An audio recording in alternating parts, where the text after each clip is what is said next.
Welcome, Space Pirates. I am your captain, the Dread Pirate, Dr. Disaster.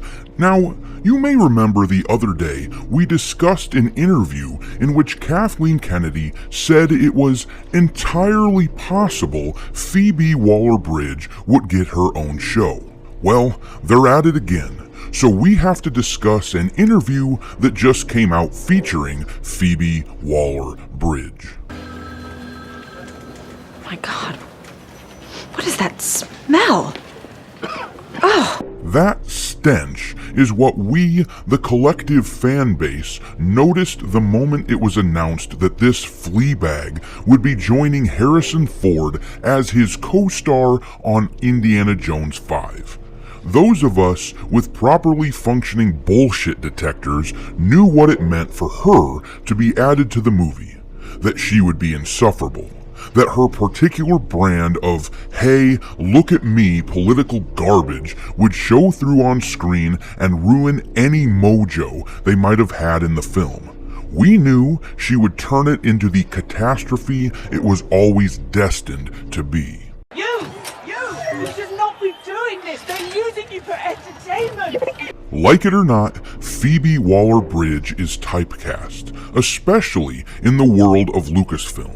She is typecast as a snooty, overly political piece of garbage. Those of us who are Star Wars fans will not forget her portrayal of what is one of the most despicable, hateable characters in the franchise, L337. I never even watched Solo: A Star Wars Story, but I know all about this character, and I was glad this toaster with a bad attitude got destroyed. In fact, I chuckled when I found out about it. But Phoebe is about to ruin another Lucasfilm beloved series, and get this, in this interview that we're about to read, she actually suggests that she should be rewarded for her efforts with her own Indiana Jones spinoff. What the hell is wrong with you people? That's right, once again, they are essentially saying that we need to get an Indiana Jane. We need to get stuck with a female version of the Indiana Jones character that we all grew up loving. We are going to read a good chunk of this interview so you can hear what she has to say, and trust me, it lacks all self-awareness, especially for someone who stars in a film that is about to absolutely bomb at the box office, just like Solo: A Star Wars Story bombed at the box office. Now, the other day, I surmised that Kathleen Kennedy talking about Phoebe getting her own show was basically her tipping her hand, letting us know that this was her plan all along. As we read through this, I want you to keep that in mind. Kennedy and Phoebe are clearly hoping against hope their movie won't lose millions of dollars for Disney. They're hoping they can force feed this Fleabag down our throats. But I don't think the fan base will swallow it. Hey, I'll swallow your soul. I'll swallow your soul. I'll swallow your soul. Swallow this.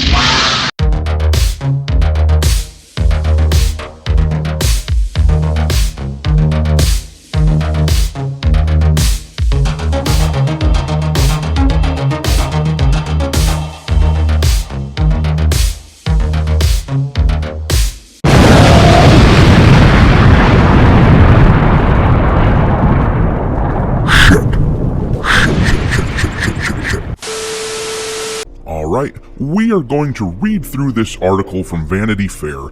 The headline of this article says, Phoebe Waller-Bridge on her surreal journey from Fleabag to Indiana Jones.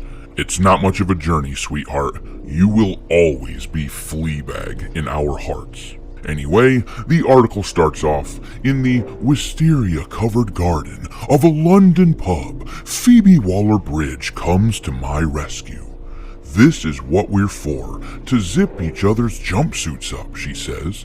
She's offering to extricate me from this one-piece outfit. You know what? I can't stand it when journalists do this shit. They act like they're writing a novel when all I give a shit about is the facts. It's even worse when this happens in a supposed news article. At least this article is just a groveling interview, but I can't do this crap. We're gonna skip down a ways to where something is actually said. Any suspicion that Fleabag was a fluke was quickly dispelled by killing Eve, a thriller Waller-Bridge created about the obsessional cat-and-mouse relationship between an excitement-starved intelligence agent and a fashion-forward assassin. Killing Eve mashed up black comedy, international intrigue, and unconventional lesbian romance. By 2020, the two series had won 7 Emmys out of 32 nominations between them, and Waller-Bridge had sewn up her reputation as a transgressive figure who could unravel tired genres and make something brave and new. Well, that probably tells you everything you need to know about what she's going to do in her role as Indy's companion. Just like L3 tried to make something new in Star Wars, we're going to transform the Indiana Jones franchise. We're gonna transform Indiana Jones into a simping little wuss who gets bossed around by the strong and empowered Whammon, who was always meant to be the star. Amazon signed the newly minted television auteur to an 8-figure overall deal, even as she was being bombarded by the kind of outside offers that strain credulity. Among them were a role in a Star Wars movie as a sarcastic droid in Solo, and a chance to write for James Bond on No Time to Die, earning her the eternal gratitude of the film's actresses who were transformed from accessories into actual characters. Newsflash, jackasses. James Bond is meant for a male audience. We hear all the time about how these female-centric films aren't made for people like me. They're not made for men. Well, get this. James Bond wasn't made for you. If you like it, great. But it was made for dudes, and the actresses in it largely are meant to be accessories. James Bond is a silly story meant to be a quick 2-hour escape for dudes. Anyhow, continuing on, topping off the blockbuster trifecta was an offer from Lucasfilm to co-star with Harrison Ford in the last of the Raiders of the Lost Ark films, Indiana Jones and the Dial of Destiny. So how did a rogue British playwright swan dive into the center of American culture so quickly? A shell-shocked Waller-Bridge has been wondering the same thing. Well, I'll tell you how. It's really quite easy. Just be born rich. I mean, I basically said it earlier. They're trying to force-feed this Fleabag down our throats, and it's all because she has the right connections. Nobody outside of Hollywood elitist circles gives a shit about who this woman is. She was born rich, to parents with powerful connections, and she leveraged that into an acting career. If you don't believe me, check out her Wikipedia page, linked in the description. She was born on third base, but wants to act like she hit a triple. This article will try to convince you that isn't true, but never forget what a snooty, self-important Fleabag this woman is. The article continues, I haven't had an interview like this in a really long time, and so I was like, oh shit, long interview. Who am I? I'm just going to come to her with an identity crisis. But it did make me actually stop and think about what I've been doing, she says, adding that the last 5 years have been a glorious blur. You come out of the wind tunnel and your hair's all crazy like, what the F? She flashes a broad, toothy smile. You know, the one. Fleabag changed my career, and then suddenly you're so in the moment, says Waller-Bridge, and then years pass, pandemics happen, you do a Star Wars, you do an Indiana Jones, it gets more and more surreal. Stop pretending, lady. You were born and groomed into this role. The studio has always had your back because you have the right opinions. You have the right connections. They were always going to try to ram you down our throats. Kennedy told her that James Mangold was on board to write and direct this final Indiana Jones picture, and that he wanted to really lean into what it meant to be an aging adventurer. The idea intrigued Waller-Bridge. People have this idea of when a franchise should end, she says, and I always think the interesting stuff comes when you push a little beyond the end. What happens after the conversation? What happens after someone gets in a cab and goes home? Well, I'll tell you what happens. The story ends. Unless you're Disney, a soulless corporation trying to milk a franchise for all it's worth. Unless you're them, or the attention-seeking ghouls who work for them, the story just ends and you move on. I mean, what's next? Do we need to see Indiana Jones on the crapper? Do we need to see Indiana Jones on his literal deathbed as he dies from cancer or something? Anyhow, she read the script and quickly said yes to the role of Helena, Indy's brilliant, sneaky, hard-charging goddaughter.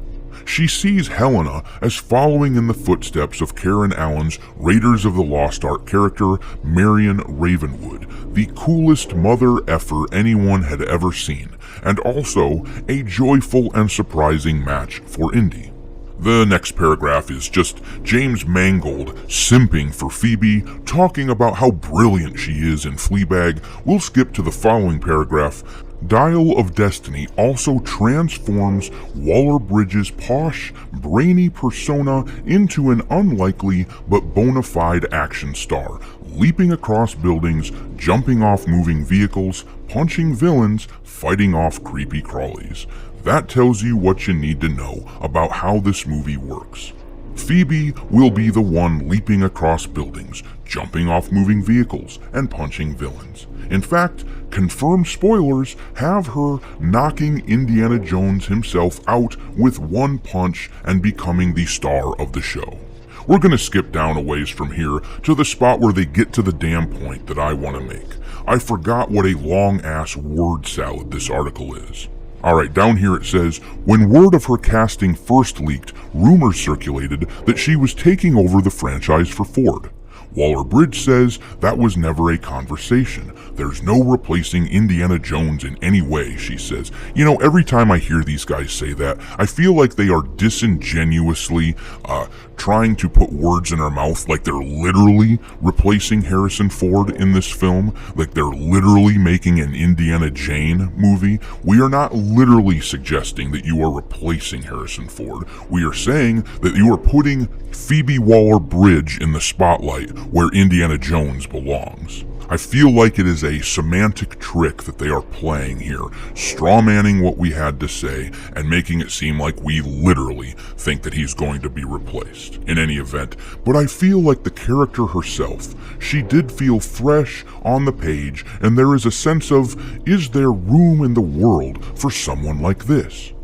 She reminds me that Indy was always a flawed, reluctant hero, a professor who's scared of snakes and gets sore after his punch-ups. So I do think there's room for a slightly clumsier, bruised, limping female action star, maybe in the future. There it is, folks, once again, laying the groundwork for Phoebe to take over the franchise. That's what Kathleen Kennedy and Lucasfilm wants. They desperately want this movie to succeed so they can say they told us so. So they can say, see, everyone agrees with us and our strong, empowered woman narrative. They want to be able to move on from the male action star and create something new and fresh in their minds. They want to do the Indiana Jane stuff. But the wake-up call is about to be brilliantly hilarious. I want to read a little bit more here though, and unfortunately I'm about to disagree with the man himself, Harrison Ford. The article says, she's certainly capable of being a movie star, says Ford, who surprised me one Sunday morning with a 7 a.m. phone call. It's a question of whether or not she wants to endure that responsibility. No, sir. That is not what the question is. The question is whether or not we, the audience, will tolerate this intrusion on one of our beloved cultural icons. It's up to us, not her. I think it's clear that the answer is hell no. Hollywood and these actors are so divorced from reality. They think they just snap their fingers and we come running, but we have some say in what we will watch. I am not being forced to go and watch this movie, and I won't do it. And recent box office failures are proving that I am completely correct. He speaks glowingly of his co-star, but can't even begin to guess what her future holds. Whatever it is that we think she should do, he says, she'll have a better idea. She's sitting on top of the pile right now. If you mean, Mr. Ford, a pile of shit, then yes, that's where she's sitting, and it stinks, and we can smell it, and we will relentlessly mock her for her failures, but she is about as far removed from beloved actress, beloved movie starlet, outside of Hollywood elitist circles, as they come. They may try to force-feed us the Fleabag, but let me just humbly remind you all, at this time, avoid this movie. Don't pay these people to preach at you, and we can collectively tell them where to shove it. Thanks for watching, me hearties. If you haven't already, your captain is inviting you to subscribe to the channel and become a part of the crew. Life as a space pirate may not be glamorous, but there's always plenty of booty.